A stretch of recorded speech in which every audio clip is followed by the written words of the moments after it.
Hey guys, Twilight Gab 2010. Just go ahead and let you guys know I happen to do a little bit more than just play Pokemon. I also just so happen to play a couple games of Yu-Gi-Oh! Could be at my local tournaments over here that I have here on occasion. The deck that I'm currently working on though is not that one. Definitely not mine. This one. Arcanite Magician Reaper Prophecy Turbo Shenanigans. Yeah. This is pretty much the build. I built Reaper Turbo a long time ago. And well, I figured it was about that time for me to try and rebuild it, especially since I realized that Raiden and Minerva can make the deck run so much better. I suppose I can give you guys a lowdown on the build. 2 effect veilers, because you know, effect veilers are still good, and plus, with Spellbook Alive, you can literally make them into whatever tuner level that you need them to be to make literally any synchro you need. So yeah, 3 kids, aka magicians. I just always call him the kid. Depending on how things go, I might actually cut him down to 2. Actually, if I cut both Magician and the Creed to 2, I could technically run it at 40 and it would be just amazing. But I'm still playing around with the build. 2 Minervas and 2 Luminas. Because, well, Minerva for starters, it's a spellcaster tuner.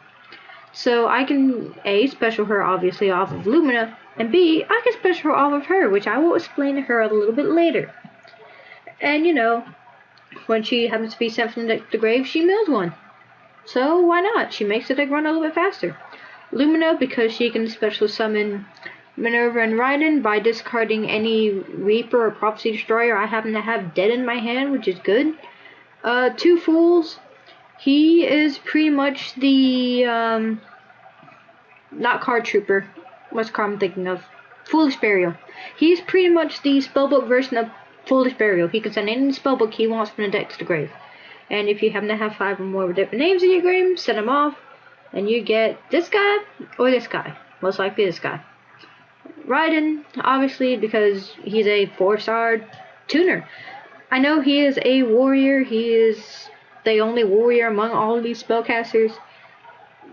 But he's also a really, really good 4-star tuner who just so happens to be a 1700 beat stick. So it should work itself out. Now this woman right here.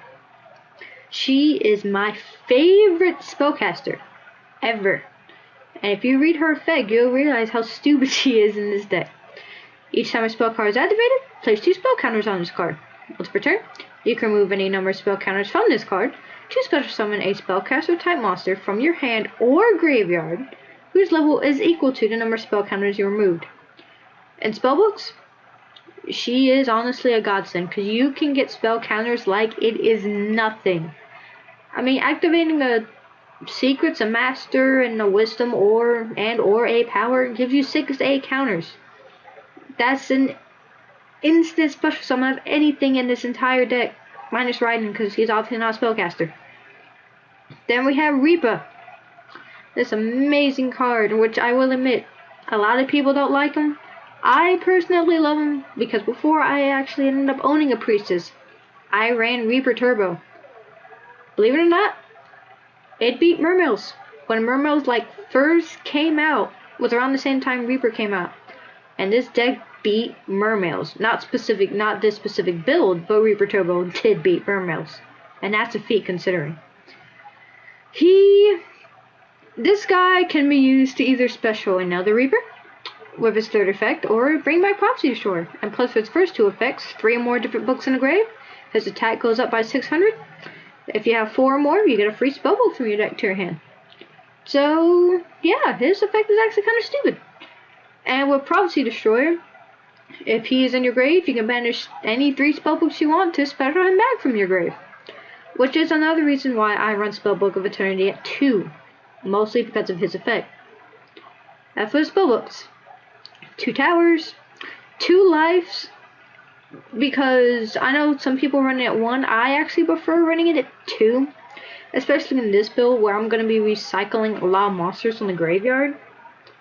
2 star holes, which I will explain why when it comes to the extra deck, why I run the star hole at 2. 1 fade for obvious reasons. 3 wisdoms. I mean, I know I'm going to be running 3 royal decrees, which I might cut down to 2 actually, because for some reason I draw 1 and then I draw into a second one like 2 turns, 1 to 2, sometimes 3 turns later. So I might cut royal decree down to 2. But the reason why I run 3 wisdoms is because, you know, in a format where you can set 5 back row without having to worry about being heavy stormed, that is the reason why I run 3 wisdoms. I might cut it down to 2, not entirely sure yet. 3 secrets for obvious reasons. 2 Spellbook of Eternities for obvious reasons. 2 Spellbook of the Masters. Some people running at 1. I prefer it at 2. 2 Spellbook of Powers. Some people running at 1. I prefer it at 2 because A, that's 1 less search for me to do, and B, if I just so happen to have it in my opening hand and I'm going second, it adds for some really good combos. Side deck. I'm still playing around with this. I sided a world and 2 priestesses. Or priestesses. Don't remember the plural for that off the top of my head. Just in case if I need to change up the build, or if I feel like as if I need to have a little bit more attack power into the deck. I sided in for the Lightsworn side. I sided in 2 deities, a Celestia, 2 Lilas, and an Aaron. Because, you know, with Fire Hand and Ice Hands out, Aaron can just kick them back into the deck instead of having to worry about them being hit in the grave. Lila, because A, she is also a spellcaster, and B, she also helps the deck run a little bit faster too. 1 Celestia, obviously makes the deck run faster, she can blow up 2 cards, blah blah blah. JD for various reasons. 3 Solars, because if I decide to do Lightsworn things, I would have 1, 2, 3, 4, 5, 6, 7, 8. I would technically, not including multiples, have 8 targets for Solar Recharge. And then Beckoning Light, if I for some reason decide to add all of the lights, I could just do Beckoning Light things, even though there would be really a point of me adding a Priestess to my hand, especially for some stupid reason and I'm dumping all my spellbooks. Now for the extra deck, on the other hand, that's where things get a little bit interesting. I have me a Catastrophe, obvious reasons. Tempest Magician. I'm not sure why some Prophet players actually don't run the generic Spellcaster Synchros. I actually took out Hyper Librarian for this, just so I can make room for a second Arcanite Magician. But Tempest and Explosive are kind of good, especially Tempest, because if you honestly don't feel like as if you're going to kill them using the power of the Spellbooks and the Prophets, all you have to do, if you just so happen to run Starhole and have to have a very stupid amount of counters, just try to make a Tempest Magician and use her effect to burn your opponent for game, because I've done it twice. And people just can't react to it. They're just like completely shocked. They're like, wait, that's what she does? And I'm like, yeah, that is what she does. And she's also level 6. So if you want to make rank 6 exceed, that's also a good way to do it. Same thing with Explosive Magician. He's also level 6. For his effect, remove 2 spell counters from any side of the field to just blow up something in the back row. Not too shabby. Arcanite Magician, he is my favorite spellcaster synchro. Because, number 1, he has an Assault mode form, which I'm debating on whether I will make a specific Arcanite Assault mode deck using Minerva as the tuner, which actually would be a really awesome thing for me to do. I'm still debating on how that build's going to work out in my head. But either way, gains 1,000 attack for each spell kind of placed on him. So when he comes out, he's pretty much going to be at 2400 attack. I can remove 1 spell counter from a card I control to destroy 1 card the opponent controls. So if you happen to have both Exemplar and or a Starfall on the field, and they happen to have a very stupidly large amount of counters, instead of having to remove Arcanite's counters, just remove counters off Starfall or Exemplar, and just snipe the opponent's back row. And another reason why I like Arcanite Magician is because his original attack is 400. When he's normal summoned, that's when he gets the counters. As soon as he comes out, he's at his original 400 attack, which means he cannot be bottomless. Or even trap hold, because he's considered a special summon, not normal summon. So technically the only way for you to be able to stop his summon is by Divine Wrathing his effect of him getting the counters or War Charioting it. Or you can Solemn Warning it. If you honestly feel like paying 2,000 to kill an Arcanite Magician, which I could just get back using Spellbook of Life or Magical Exemplar. I'm running one Michael, the Lightsworn Synchro. I'm still kind of debating on whether I should run him or not. Because, you know, I have all these Lightsworns on the side and have 3 different names in the main. So, but it's also a good way for me to recycle Raidens if I need to, considering how I can't special Raiden back my normal means. But I was also thinking about trying to main deck one Soul Charge, but I will see how that works out during the next format change, just depending on if it actually gets hit or not. And, you know, one Stardust, one random generic Synchro, and yeah, for the Exceeds, I run one Gachi Gachi, one Shiny Elf, Gauntlet Launcher, whose effect, who I don't have to worry about rating. He's now once per turn effect. I can just blow up 2 of my opponent's monsters the turn he comes out. Sword Breaker is really good because he is a catastrophe for monster types, which is good for like random things like Fire Fist or the random Mermaid players. Photon Strike Bouncer, which is very stupid because Photon Strike Bouncer can negate during the damage step, and that's what makes him stupid.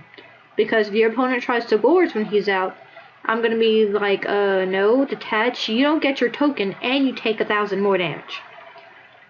Naruto, he is pretty much an XC version of Legendary 6 Samurai Shien, the Synchro version, where detach one material, negate the activation of a spell or trap, and destroy it. And then Hierophant, unfortunately, I personally do not own a Big Eye or a Dracossack. So the deck that you're seeing right now is pretty much with cards I actually do physically own. That's the reason why they are not in this extra deck. But, yeah, I mean, the deck's fun. I love the deck. So I suppose I will cut to me showing you guys a replay of a little bit of an idea of what this deck can do. I will admit the player I was playing up against, it was a random matchup, so I couldn't really control who I was playing against. I'm not going to say they were a noob, because they were actually trying to use, vampire zombie world things against me. Just heads up. They tried, but it didn't really work out for them. Anyway, I'm gonna cut and I'll show you guys what the deck can do.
And there you have it. That gives you guys a little bit of idea what this deck can actually do. Well, I guess I'll be seeing you guys later. Twilight Gap 2010 out.